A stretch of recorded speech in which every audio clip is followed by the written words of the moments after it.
Hello everyone, welcome back to my YouTube channel nursing দুনিয়া with সোনালি।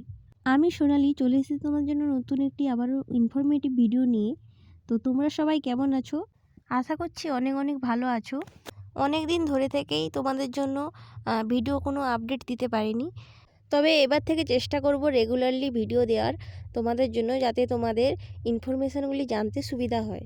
তোমরা জেনেই গেছো যে কয়েকদিন আগেই সিবিটি এক্সাম হয়েছিল WBHRB এবং সেটির রেজাল্ট বেরিয়েছে। অনেকেরই লিস্টে নাম এসেছে এবং অনেকেরই লিস্টে নাম আসেনি। যাদের লিস্টে নাম আসেনি তাদের মন খারাপ না করে বলবো ভালো করে প্রিপারেশানটা চালিয়ে নেক্সট যখন আবার এক্সাম হবে WBHRB তখন তোমরা নিশ্চয়ই পারবে।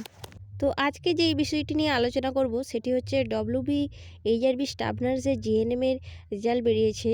সেখানে যে যারা উত্তীর্ণ হয়েছে এবং যাদের ইন্টারভিউর জন্য ডাকা হয়েছে, ইন্টারভিউর কল লেটার তোমরা কিভাবে ডাউনলোড করবে এবং ইন্টারভিউর জন্য তোমরা কিভাবে প্রস্তুতি নেবে এবং এই ইন্টারভিউটার সেকেন্ড লিস্ট আবারও দেবে কিনা সেসব সম্পর্কে আজকে বিস্তারিত বলবো।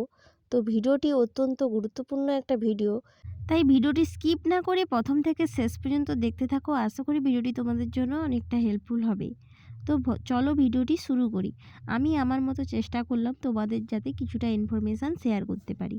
তোমরা যারা যারা সিবিটি এক্সাম দিয়েছিলে, মেল এবং ফিমেল ক্যান্ডিডেট, তাদের কিন্তু একটা শর্ট লিস্ট বের হয়েছে এবং তোমরা দেখতেই পাচ্ছ যে এটি নোটিশটি 14/1/26 প্রকাশিত হয়েছে এবং এই শর্ট লিস্টে মোট 7,954 জন ক্যান্ডিডেটসের নাম এসেছে এবং সেটি যারা 31/12/25 তারিখে পরীক্ষা দিয়েছিলে এবং 1/1/2026 এই দুটো ডেটের মধ্যে তোমরা যে পরীক্ষাটা দিয়েছিলে তাদেরই কিন্তু এই লিস্টে নাম এসেছে। শর্ট লিস্টে মোট 7,954 জন ক্যান্ডিডেটসের লিস্টে নাম এসেছে এবং এটা কিন্তু র্যাঙ্ক ভিত্তিতে নয়। তোমরা ভাবছো যে হয়তো যারা আমি তো ভালো পরীক্ষা দিয়েছি, আমি হয়তো কম নম্বর পেয়েছি তাই ওর থেকে আমার র্যাঙ্কটা পিছনে, কিন্তু এরকমটা কিন্তু নয়। স্ক্রিনে তোমরা ভালোভাবে লক্ষ্য করলে দেখতে পাবে যে এখানে বলা আছে যে রেজিস্ট্রেশন নাম্বারেরটা তোমাদের যার যার যা রেজিস্ট্রেশন নাম্বার আছে সেটার যে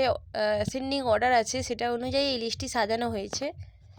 তোমাদের আগেই বলা হয়েছিল যে নর্মালাইজেশনের মাধ্যমে তোমাদের পরীক্ষাটি হবে, সিবিটি এক্সামটি হবে। এখানে ভালো করে লক্ষ্য করলে দেখতে পাবে যে জেড স্কোর নর্মালাইজেশনের মাধ্যমে কিন্তু সিবিটি এক্সামটি 6টি শিফটে পরীক্ষাটি হয়ে তোমাদের রেজাল্ট প্রকাশিত হয়েছে। আরেকটা জিনিস তোমরা দেখো যে 2.5 টাইম পর থেকে ইন্টারভিউর জন্য ক্যান্ডিডেটকে WBHRBর তরফ থেকে বলা হয়েছে। এখানে তোমরা আরেকটা জিনিস দেখো, যারা আনরিজার্ভ বা জেনারেল ক্যান্ডিডেট রয়েছে, ফিমেল ক্যান্ডিডেট, তাদের কিন্তু 2,791টি শর্ট লিস্টে নাম এসেছে এবং যারা মেল ক্যান্ডিডেট রয়েছে তাদের কিন্তু 314 এসেছে এবং যারা এসসি ক্যান্ডিডেট রয়েছে তাদের শর্ট লিস্টে নাম এসেছে 1,663টি এবং মেল ক্যান্ডিডেটের নাম এসেছে 415টি এবং যারা এসটি ক্যান্ডিডেট রয়েছে তাদের কিন্তু 425টি ফিমেল ক্যান্ডিডেটের এবং মেলদের 66টি এবং যারা ওবিসি ক্যান্ডিডেট আছে ক্যাটাগরি তাদের কিন্তু ফিমেল ক্যান্ডিডেটের 849টি এবং যারা মেল ক্যান্ডিডেট রয়েছে তাদের কিন্তু 75টা সিট শর্ট লিস্টে নাম এসেছে এবং যারা ওবিসি ক্যাটাগরি ছিল তাদের ফিমেল ক্যান্ডিডেটদের শর্ট লিস্টে নাম এসেছে 468টি এবং যারা মেল ক্যান্ডিডেট রয়েছে তাদের কিন্তু 50টি শর্ট লিস্টে নাম এসেছে এবং ইডাব্লিউএস ক্যান্ডিডেটদের 665টি এবং যারা ফিমেল ক্যান্ডিডেট ক্ষেত্রে এবং যারা মেল ক্যান্ডিডেট ছিল তাদের কিন্তু 74টি শর্ট লিস্টে নাম এসেছে এবং যারা আনরিজার্ভ PWD স্টুডেন্ট ছিল তাদের কিন্তু ফিমেল ক্যান্ডিডেটদের 69টি শর্ট লিস্টে নাম এসেছে এবং মেল ক্যান্ডিডেট 10টি লিস্টে নাম এসেছে এবং এসসি যারা PWD স্টুডেন্ট ছিল তাদের ফিমেল ক্যান্ডিডেট 13টি এবং যারা মেল ক্যান্ডিডেট তাদের 40 লিস্টে নাম এসেছে। টোটাল যারা ফিমেল ক্যান্ডিডেট ছিল তাদের কিন্তু 6,943টি শর্ট লিস্টে নাম এসেছে এবং যারা মেল ক্যান্ডিডেট তাদের কিন্তু 1,011টি শর্ট লিস্টে নাম এসেছে। তোমরা দেখতেই পাচ্ছ এগুলোকে টোটাল করলে যত হচ্ছে 7,954 জন ক্যান্ডিডেটের নাম লিস্টে বেরিয়ে এসেছে, মেল এবং ফিমেল মিলিয়ে।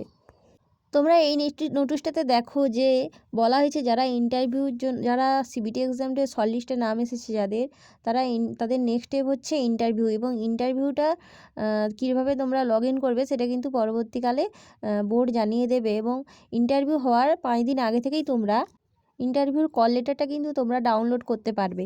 আর এই যে নোটিশটা তোমরা দেখছো, এটা কিন্তু বলা হয়েছে যে তোমাদের যে স্টাফ নার্স গেটওয়ে যে সিট সংখ্যা ছিল সেটা কিন্তু ইনক্রিজ করা হয়েছে। ভিডিওটি এই পর্যন্ত। ভিডিওটি তোমাদের কাছে ইনফরমেটিভ মনে হলে তোমরা ভিডিওটিকে অবশ্যই লাইক করো, এবং তোমাদের কোনো কিছু ডাউট থাকলে তোমরা কমেন্ট করে আমাকে অবশ্যই জানাতে পারো, এবং ভিডিওটিতে তোমরা বন্ধুদের কাছে শেয়ার করতে পারো। আর তোমরা যারা নতুন আছো আমার চ্যানেলে ভিডিওটি দেখছো, তোমরা চ্যানেলটিকে সাবস্ক্রাইব করে আমার চ্যানেলের পাশে থেকো। তোমরা সুস্থ থেকো, ভালো থেকো, এবং thank you for watching my video.